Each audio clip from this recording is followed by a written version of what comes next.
Hey, Cubs fans, and welcome to a brand new edition of Cubs on Tap. I am Ron Luce, joined by Joe Maris today, and we are talking about a Cubs winner, but not only a Cubs winner, Joe. We're talking about a Cubs sweep. Not only a Cubs sweep, but a Cubs sweep of the Padres, who everybody seems to just love and adore, and they're the national media sweethearts this year. And guess what? The Cubs just took their brooms out, and they said, we'll see you guys in a week down in San Diego. But before Joe, how you feeling today after that one? I feel great. I think it's a good time to crack them. Yes, it is. It feels great, man. I mean, with a half of the B team we got playing with the Cubs right now, and still being able to produce like this, it's amazing, especially against the MLB's darling Padres. Absolutely, and you said it perfectly. I mean, not a cheap win either. The Cubs do win 6-1 today. For those that did not see the game, we'll quickly run through the scoring with you. I'm not going to try and pronounce his first name because I will butcher it. But Kim, the shortstop who was replacing Fernando Tatis in today's game, he actually singled in the first run of the game for the Padres in the top of the fourth. And that made it 1-0 San Diego. And unfortunately for San Diego, they would never have the lead ever again after that, because in the bottom of the fourth, fielding errors really got the best of the Padres today, Joe. And in the bottom of the fourth, Rafael Ortega reached on a fielding error by Eric Hosmer. He tried to get Rizzo going home. It didn't matter. Rizzo still scored. That tied the game. The Cubs could have done some damage, but for those that did see the game, if you haven't, go watch the highlights. Kim and Pham actually collided in short left field, or shallow left field, excuse me, in my stupid wordage use today. But wasn't a catch, should have been a catch. Somehow the Padres are able to double up the Cubs with bases loaded. And unfortunately, P.J. Higgins doesn't get an RBI when he probably should have. So an unfortunate situation there. But it didn't matter because the Cubs were able to come back anyway. With 2 on, Martini walked, as did Peterson, to start the 5th inning for the Cubs. And Anthony Rizzo had his 10th double of the season, drive both of them in. That made it 3-1. And then at the bottom of the 7th, the Cubs added on. Ian Happ reached once again on a fielding error. This time it was Jake Cronenworth. Alcantara, after his leadoff triple to start that inning, stand-up triple, might I add. That dude can fly. He scored pretty easily on it. That made it 4-1. And then not too long after, Javier Baez hit his 14th home run of the season, and it was an absolute missile. Line drive out of the ballpark into left field. And that made it 6-1. Dan Winkler, 2 innings of relief for him today. Gets out of it. A little shaky in the 9th. Let up a couple of base runners, but no damage done. And the Cubs walk away with one of these bad boys. A nice fly of the W today, and it's not even, and I will fix that. But the point being, Joe, what a sweep of this team. So for starters, I want to get your reactions to, again, like you said, a sweep of the MLB's national darlings right now, the San Diego Padres. Right. I mean, they came in hotter than hell. Like, they're a good team. There's no doubt about it. They're a great team. They got great pitching, and the Cubs were able to get the best of them. So it's the Cubs are riding highs of all high. But, it seems sustainable from what they're doing. They're calling up guys left and right, replacing guys with injury, and they're just next man up. Everybody's playing well, and we're getting things going. Yeah, and I think that's what's been most impressive. And I know Juice and I touched on it after last night's show as well, how, like you said, just that next man up mentality. Guys just continue to keep coming up and producing. Patrick Wisdom is just electric right now. He's hitting at an unbelievable clip. I'm actually going to get his batting average up here real quick. He's hitting .435 right now with a 1458 OPS. And sure, it's a small sample size. But the point being, like you said, he came up. He's been contributing. He had a base hit today as well. Now the big guys are getting healthy, right? Anthony Rizzo back. He does some damage today. Ian Happ, probably the most unlucky player in baseball. I know our friend over here at Cubs on Tap, but Joe over at Obvious Shirts, I know he tweeted that earlier about Ian Happ. He might be, because he probably should have had a single later in the game to actually add more runs. And unfortunately, it was just a nice play by Cronenworth, robbed that play. But overall, man, like you said, Ortega's coming up and doing good stuff. I mean, Alcantara has been fantastic. Even Martini, in the limited time that he's seen, he hasn't lit the world on fire, but he's played good enough outfield defense. And today he gets a walk and he scores a big run in this game on that Anthony Rizzo double. So I agree with you, man. Just it's so refreshing to see that the organizational depth, I think, is much better than a lot of people anticipated. Right. And, we'd be remiss not to mention, with the sweep and beyond that, with this nice little streak we've got going on. It's been pitching. We've had a couple of games where, the Cubs have put up some offense, but it's really been the pitching. can't think of a throw-out area to start on Sunday where he gave up 3 quick in the first inning, I think. And throughout that start, it's been just a pitching dominance, and it's been fun to watch. Yeah, it really has, and that continued today. I mean, Alzolay, sure, he only went 5 innings, but 3 hits, the 1 earned run, only 1 walk, and he struck out 7. I mean, this guy just continues to just rack up strikeouts. He looks composed. He pitches with energy, which I think a lot of people love. He got really, really amped a couple times when he finished off an inning with a K today, and it's good to see, especially out of a young guy who – this early in his MLB career, I think a lot of people forget how young he truly is still, and not necessarily age-wise, because I think he's 26, which is still young. I mean, but when people think young, you think like the 23 and 22-year-olds that are coming up fresh, from the minor leagues. But he's only in I think today's his 16th career start or something crazy like that. He hasn't even pitched 20 games yet as a starter, and he's already looking composed. He looks like such a different pitcher this year in 2021. We saw a little bit of it at the end of 2020, especially in that game against the White Sox in the last weekend of the season. But he is just continuing. Like you said, he's been pitching incredible. Davies seems to be kind of coming around now. Kyle Hendricks is coming around. Sure, the long ball's still hurting him a little bit, but he's getting there too. And it's so refreshing knowing that your starter only needs to get through 5, because then this bullpen just comes out. It doesn't matter who comes into the game. It doesn't matter what name you put on the board that day. Hey, we need Joe Blow to come in and pitch some innings. They come in and they're dominant. I mean, look at today. Rex Brothers, Brad Wick, Tommy Nance, Dan Winkler. You didn't even use any of your high leverage guys, quote unquote, and yet they still got the job done. Clean innings from every single one of them, all of them getting holds up until obviously Winkler, he doesn't get a hold or a save, unfortunately, but he still pitched well. And it's just, it's so refreshing. I think as a Cubs fan, especially because we were also concerned coming into the season about pitching. And for a long stretch of the year, it was flip-flop where it was, the pitching's been great.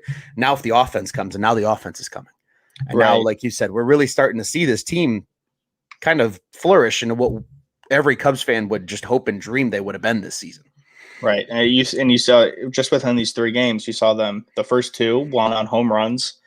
It wasn't until today against the Padres that they scored a run, not from a home run in this 3-game series.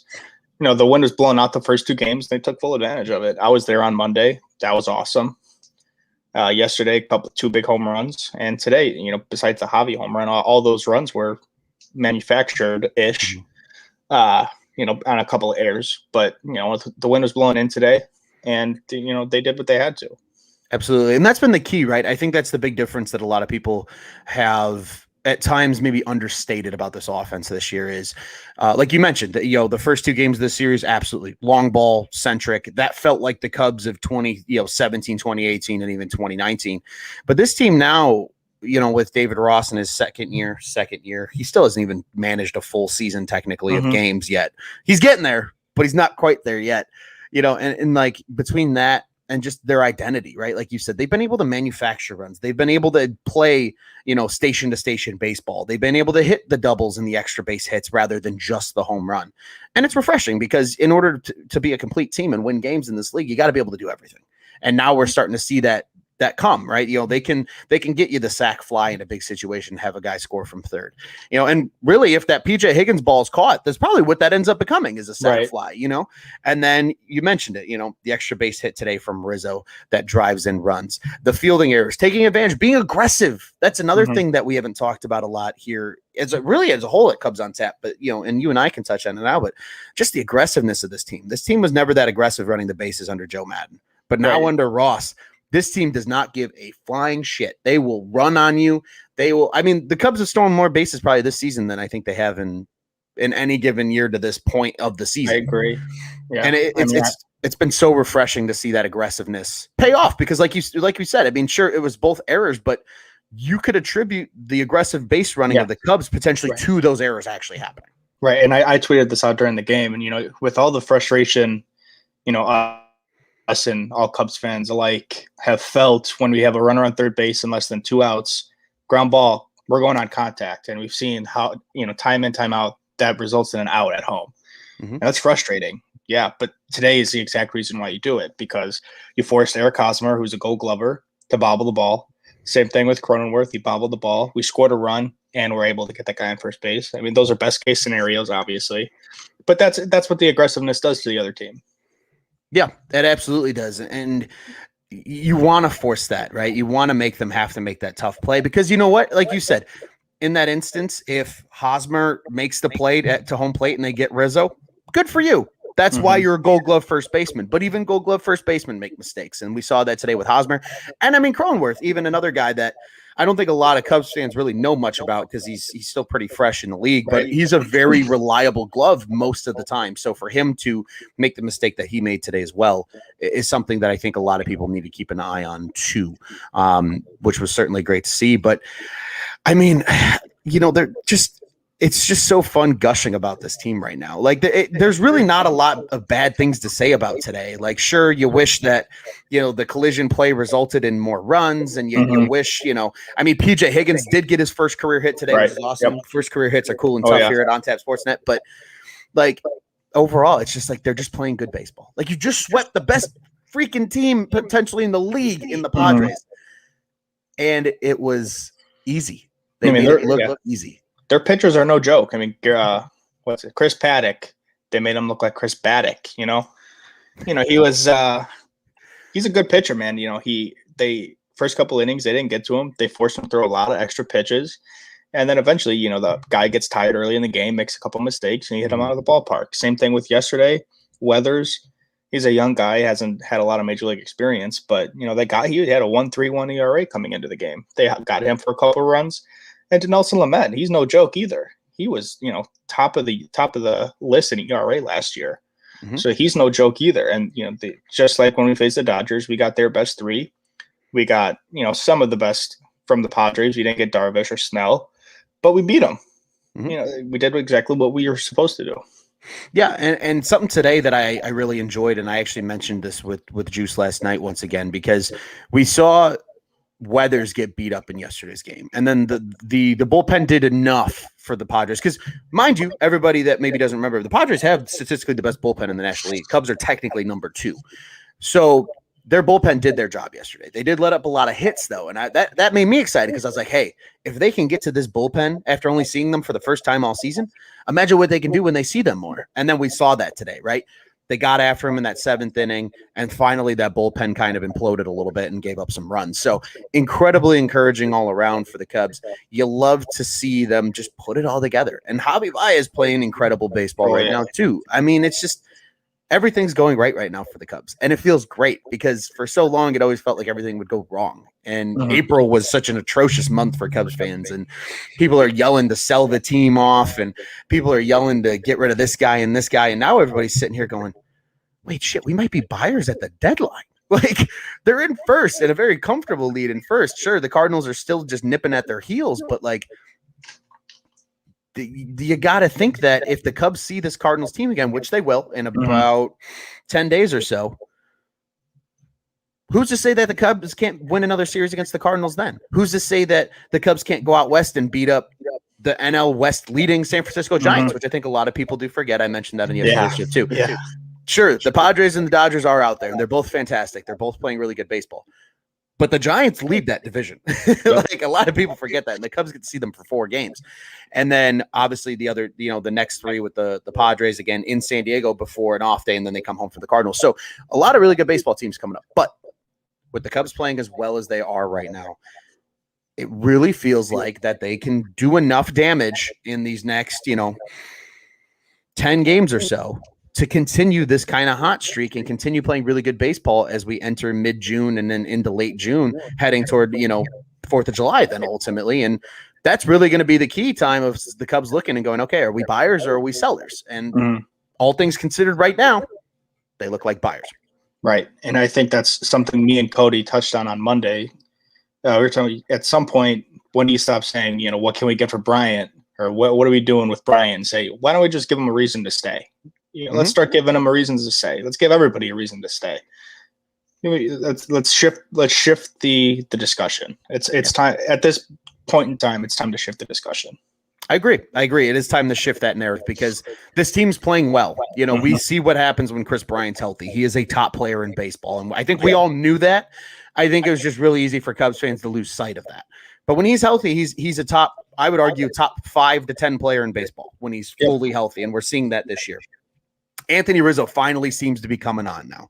I know the power numbers maybe aren't there, but again, a two-run double today, I'll take that every time. Even if you told me, hey, Riz isn't going to hit 30 this year, he's going to hit 22 homers, but he's still going to drive in 90 to 100 runs. That's all I care about at the end of the day, right? Mm-hmm. And so he's usually got those early season struggles. Mm-hmm. And right now, after today, I think he's up around 280 batting average. Like you said, the slugging's a little down, but these are, April is his down month. May is his down month. And right now he's at 280. So I think all in all, that's something to be excited about.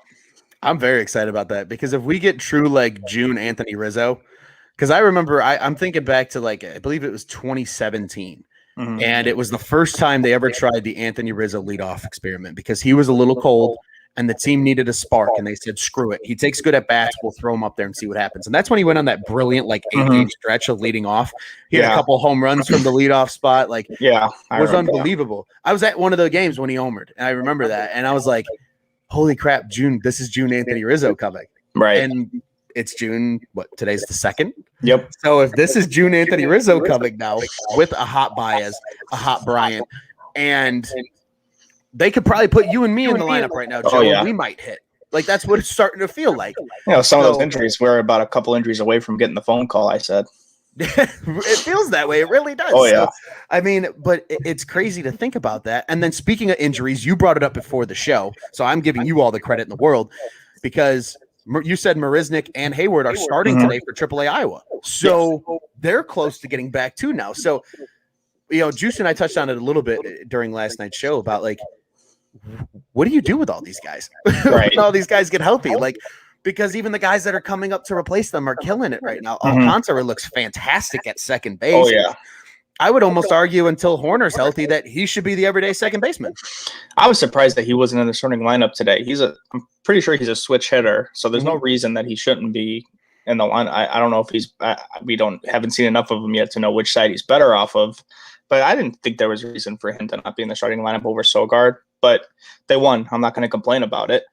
But yeah, what are we going to do with these guys?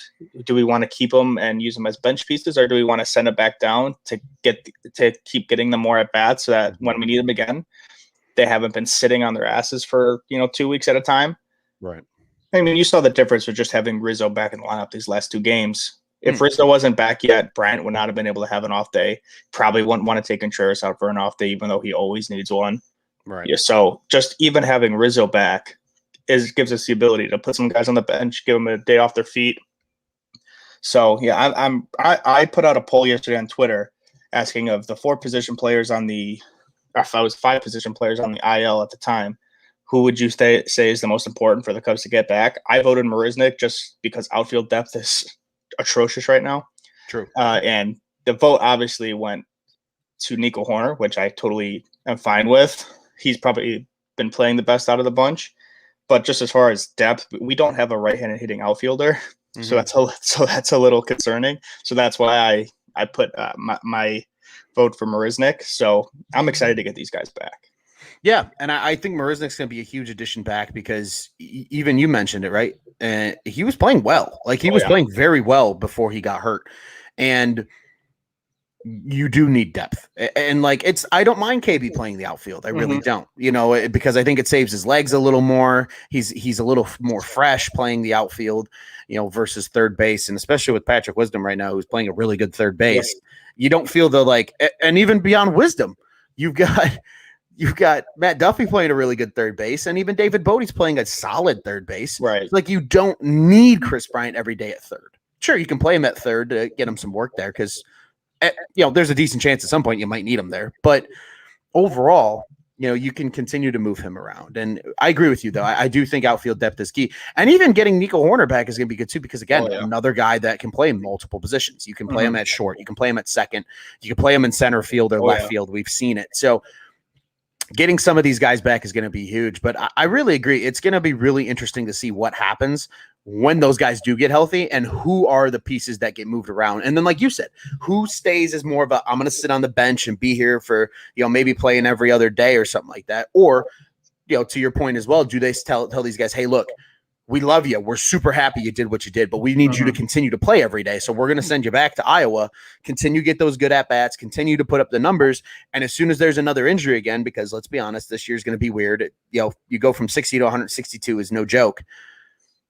You're going to be right back up. Like I think, Wisdom, and especially Wisdom and Alcantara for sure. And even Ortega hasn't been bad either. He hasn't been terrible. I think he'll be the first one to go. I think just as far as experience, Martini, you haven't seen him a ton really at all, but he's not the guy. He seems like he's got more of the experience where, he can sit for a little bit longer, just like he's been doing kind of, and just use him as a, fourth, fifth outfielder, use him off the bench. So I wouldn't be surprised to see him stay longer than especially Ortega.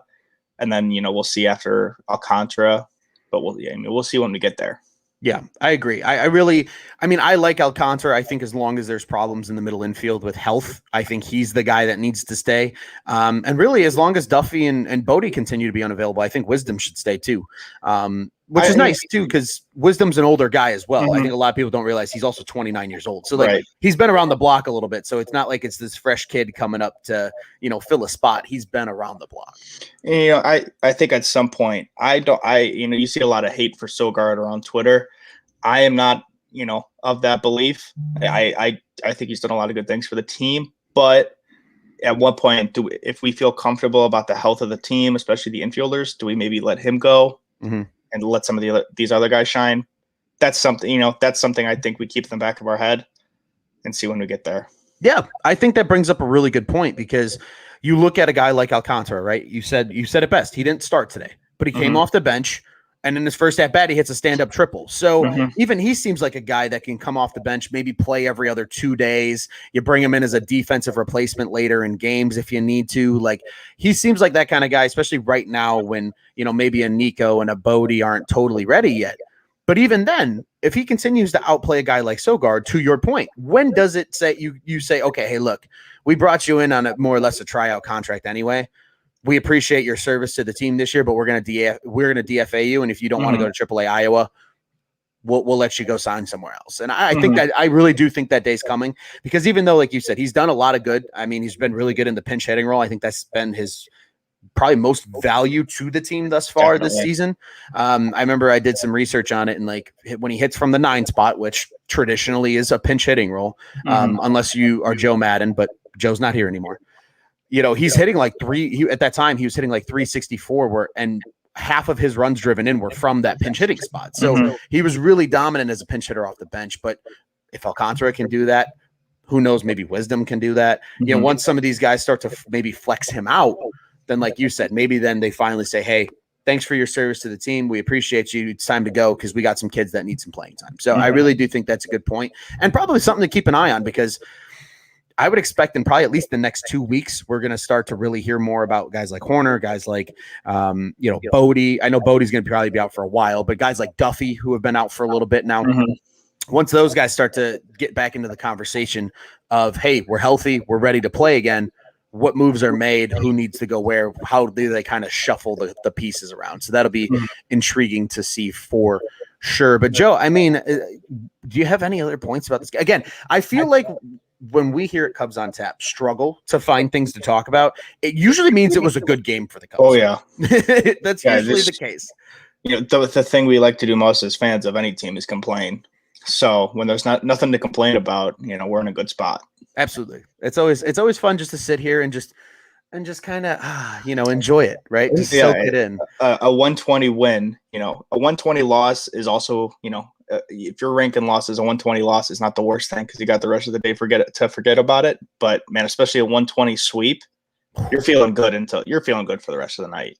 Yeah. Wednesday night crack'em is fully acceptable amongst Cubs fans tonight, because I think it's well warranted. And the beauty of it, we've got, even from now, 26 hours to just let it bask until the Cubs take on the Giants, because it is a West Coast game, and it is a absolutely brutal 8:45 start for those actually have to be up early. And then there's people like me who are night owls anyway, and I will be up fully watching that game. But that is okay. But Joe, I want to turn it over to you, man. Again, when we sit here and struggle of things to talk about, it's a good day for the Cubs. Reiterating the fact they swept the Padres. They swept the Padres. and it feels good. So, Joe, I want to get your final thoughts on today's win, the series as a whole, and let us know a little bit about how that was on Monday, because the vibe on Monday at Wrigley seemed next level. Oh, so finishing up on today, looking back on some of the other series where Cubs have won the first 2 games of the series, you're kind of, if we win today, if we don't win today, whatever. Mm-hmm. We won today. This is what we needed. This is exactly what we needed. So I'm glad they finished it out. There wasn't much, they got down 1-0 early, and it's nice to see them claw back. There's no giving up right now, and that's awesome. So I'm just happy that we got finished off the sweep. I'm feeling great. As far as Monday, boy, was that amazing. I mean, you think back, so the Javi home run, the first one to take the lead, and everybody, I think it was I don't know if it was a full count, but there was definitely 2 strikes, and everybody's on their feet on Javi, and you just hear the crack of the bat, and that ball just goes sailing, and the crowd erupted. It was perfect. And like, I've seen this a lot on Twitter too. Is like 60% is starting to feel like 100%. Oh yeah. Even you're looking around you and you're like, I'm not seeing many empty seats here. Yeah. I mean, it's just a great feeling. It's a great atmosphere. It's the best. And then the second home run from Javi, I was just coming back from the bathroom. I'm on the walkway, and I took a second to stop and watch, and just threw my hands up when I saw that the ball off the bat. And this is perfect. Here's my money. Take more money. I'm coming to more games. Absolutely, dude. That's awesome. I'm like I said, I joked with Juice. I was at a bachelor party all weekend, and I was actually at a baseball game on Monday. I was just in Atlanta, Georgia instead of Chicago.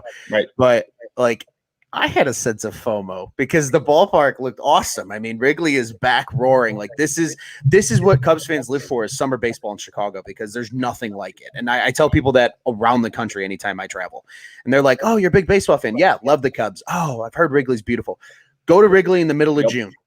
And a day game on a Friday, or any day game, and that place is rocking, and you need to be there because it's an electric atmosphere. And I'm glad you got to be there, man. That's pretty sweet. It's always cool when we got feet on the ground at Old Wrigley. I'll have to get my happy ass back there at some point as well. I do want to show a couple comments from our boy Cody here. He says, "We are rolling, boys." Yes, the Cubs are rolling, 9-1 in their last 10. I saw that stat today. The MLB account giving the Cubs some love, so they're starting to take notice. The Cubs are hot, and yes, the Cubs are owed many apologies, even from some in the fan base too. I think are owed some apologies as well. Hey, Cody, what's that record since the Mayo Day? He's got it for us right here. 17-7. There we go. The Cubs, since Cody ate an entire thing of mayonnaise, the Cubs are 17-7. That's a pretty impressive clip. Some might say Cody turned this team around by eating an entire jar of mayonnaise. Yeah, maybe drop your Venmo. Yeah, right. Hey, if they keep playing this hot and they get into a losing streak, Cody, we might have to buy you another jar of mayonnaise and have to do a live stream. I don't know if he'd be thrilled about that, but hey, it worked. Sometimes it's only crazy if it doesn't work, and 17-7 to me says it works. So, big kudos to our boy Cody about that. Well, Joe, let's go ahead and look forward, because this is a big series now coming up. Yes. We're going to enjoy this sweep. We're going to hopefully, the Cubs are hopefully going to ride this momentum into this weekend, but big game tomorrow on Thursday night in the Bay. The Cubs, as we mentioned, do square off with the Giants at Oracle Park in San Francisco at 8:45 Central Daylight Time on Thursday, June 3rd. In the Cubs market, the usual suspects, 670 The Score and Marquee Sports Network are where you can catch the game. If you're in the San Francisco market, KNBR 680 and then 510 AM KSFN radio is where you can listen to the game. And then for the Giants watching it, it is NBC Sports Bay Area, one of the few NBC sports networks still left, as Bally seems to be taking over a lot of the regional markets. But nonetheless, the Cubs will be trotting out Zach Davies, who as we mentioned, he's been really good lately and had a stellar May. He had a 1.72 ERA and 6 starts in the month of May. So it really feels like he's starting to come back around. And last season with the Padres in 2 starts against the Giants, he had a 2.25 ERA. So a guy that he's used to this Giants team. He saw them a lot last season with the Padres, and he's been very good. He's 2-2 on the year now with a 4.65 ERA and 29 Ks. And as for the Giants, an old friend of the Cubs. He hasn't played for the Cubs. He played for a division rival of the Cubs, and the Cubs saw him quite a bit. But Anthony DeSclafani, DeSclafani. Thank you. has had a really nice season so far for the Giants. He's going tomorrow. He's 4-2 with a 3.56 ERA and 54 Ks on the year. He's actually been very, very good. So, Joe, I will turn the microphone over to you, sir. Would love to get your little preview for tomorrow's game and get a Fly the W player for you before we get out of here. Yeah, so you'd love to see Zach Davies continue the momentum from his last good couple starts. If we can get 6 innings again, man, 6 innings, it should be the benchmark for all starters, and then anything after that's a bonus. So he's been looking real good lately, and hopefully some familiarity from last season when he was with the Padres. Hopefully we can get something good out of him tomorrow. DeSclafani, I mean, the whole Giants pitching staff in general has been no joke. Mm-hmm. DeSclafani had a 3.56, and then we're going to see Kevin Gossman in Game 3 of the series. He's got a 1.4 ERA, 6-0. And then we got Johnny Cueto Game 4. So I mean, they're putting us through the ringer, the MLB right now. They're putting us through the ringer, and we'll see how we're doing. I mean, right now we're 6-0 against the NL West. Yep. Obviously that undefeated won't last forever, but not only the NL West, but the MLB darling Dodgers and Padres. Oh yeah. And for good reason. They're great teams. Oh, sure. So that's why you'd love to see what the Cubs are able to do against those good teams. So I'm looking for, we're kind of in a groove against right-handed pitching right now. We're kind of in a groove against everybody, but right-handed pitching especially. So, we got anytime we can keep Happ on the left side, that's always a good thing. Rizzo coming back. So, I think for my Fly the W pick, I think I'm going to go with Rizzo. I think he's had 2 hits yesterday, at least 1 today. Mm-hmm. So I think I'm going to stick with him. Some warm weather and probably help out with that back. So I'm going to stick with Rizzo for my Fly the W pick. I like it. Yeah, Rizzo today with 2 doubles in today's game. As you mentioned, yesterday's game had multiple hits as well. It's always good, like we said, when Rizzo gets going. And if he's going to continue that trend, it's going to be really nice to see. I agree, man. I think this is going to be a tough series. I think this series actually might be the toughest one to this point for the Cubs because the Giants are really disrespected, in my opinion, around the league. Because, again, like we mentioned, everybody's talking about the Padres and Dodgers. They're very good on paper. But the Giants, for maybe not being the best team on paper, are performing, and they are getting the job done. And like you mentioned, their starting pitching has been excellent. And that's very much a pitcher's ballpark out there at Oracle. So, it's going to be really interesting to see how the Cubs come to play. Probably won't see a ton of long balls unless you're a right-handed hitter, taking it to the left field because that's the shorter porch of the two. But to your point, a guy like Anthony Rizzo, who is a double machine, he puts one in that deep right center gap out there. Who knows what could happen, especially if you have a couple of guys on base. Maybe we'll see Alcantara. Maybe if he can hit one to that right center hole, that deep right center hole, maybe we can see him fly around the bases. Like how he did that a few years. I think that might have been 2016, 2017. Yeah. He had that inside the Parker. So maybe we'll see somebody like Alcantara come through with one. Yeah, maybe. I think that's a real possibility. And I think for my Fly the W pick for tomorrow, I'm going to go with a guy who has just had a ton of success against our boy Anthony on the other side. I am not going to go Rizzo. I'm going to let you have that one to yourself, even though Rizzo has been dominant against him. 462 average in 13 plate appearances with 2 homers and 4 RBIs. But I'm going to go with the guy that has the next best average from his days as a Red in the NL Central. Jock Peterson actually leads the team in average against DeSclafani. I can't even pronounce it. DeSclafani. Thank you, Jesus. I cannot pronounce this dude's name for the life of me. But he has a 571 average in 7 plate appearances with 2 homers and 3 RBIs. There's another guy who has 2 homers and 3 RBIs, and I fully expect him back in the lineup tomorrow. I'm going to take Chris Bryant. MVP Chris Bryant has a 364 average in 11 plate appearances, 2 homers, 3 ribbies. Again, especially from the days against the Reds. They've seen this guy. They know this guy. And a big win tomorrow with your big guns stepping up after seeing him for so many years in Cincinnati would be refreshing. And hopefully, the Cubs can just keep it moving, stay hot, roll into the West Coast trip, and keep this momentum going through this 4-game set with the Giants. And then, as we mentioned, that 3-game set once again with the Padres in San Diego rather than at Wrigley. Well, Joe, I do want to remind everybody really quick before we get out of here that Cubs on Tap is the official Cubs podcast, the On Tap Sports Network. You can go ahead and check us out at www.ontapsportsnet.com and at OnTapSportsNet on social media. We have great Cubs coverage. You can follow the Cubs-specific accounts at Cubbies, that's Cubbies on Tap. That's Twitter and Instagram. And you can follow myself. I am at Loose on Tap on Twitter. Joe is at Joe Maris on Twitter. Make sure you give us all a follow. And not only do we have great Cubs coverage, ladies and gentlemen, we got Bears, we got Bulls, we got Blackhawks, and Cubs fans. We all have one friend that's a White Sox fan. We got pretty great coverage for them too. Bring them on over. Once again, you can find all of that www.ontapsportsnet.com and at OnTapSportsNet on social media. The OnTap Sports Network. Go ahead and check out what's on tap in Chicago sports. Well, Joe, this is always a pleasure, man. Love being on the mic with you. Big win for the Cubs today, a 6-1 victory to cap off the sweep of the San Diego Padres. The Cubs will be back tomorrow against the NL West leading Giants for a 4-game set out in San Francisco. We will be back after that one as well. Some combination of the Cubs on Tap crew will be on the microphone for that one late night tomorrow night. And Joe, what do you say? We get out of here the only way we know how to, man? Yep, let's do it. Let's go Cubs. Let's go Cubbies.